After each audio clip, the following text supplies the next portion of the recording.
You seem to be one of the only ones who is addressing the debt issue.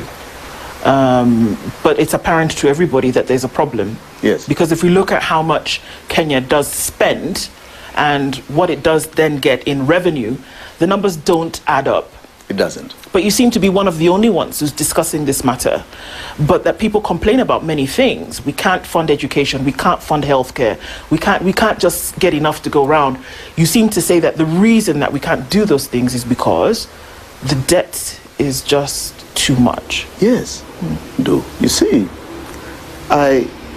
Let's look at this current regime. They took over in 2022, and the debt was 9 trillion.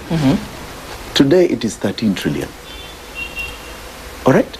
That's an increase of 5 trillion, 4 trillion to our budget, to our lives.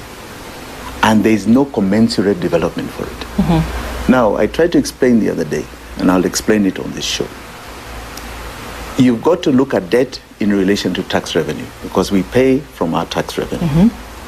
Now, when Moi handed over to Kibaki, we had a meager tax revenue of 200 billion shillings. And we had debt of 600 billion. So debt to tax was 3 times. So 200, 400, 600. Right. That ratio was quite heavy. You must remember that at the time we had a negative GDP of 1. Now, when Kibaki handed over to Uhuru Kenyatta, he handed over a tax revenue of 1 trillion. 1 trillion shillings. And revenue of, a tax revenue of 1 trillion and debt of 2 trillion. So it was 2 times. He had reduced the ratio. Okay? Now, when President Uhuru handed over to President Ruto, he had taken debt to 9 trillion with a tax revenue of 2. That is 4.5 times. More, man. Right? Now we have a revenue, as was shown the other day, of 2.6 trillion. And we are at 13 trillion. We are now at 5 times. More than 5 times now. Now, the biggest burden of that is how much of our revenue we are using to pay debt.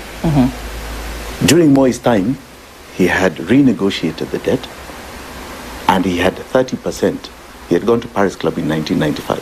So he had 30% of the 200 billion going towards the payment of debt.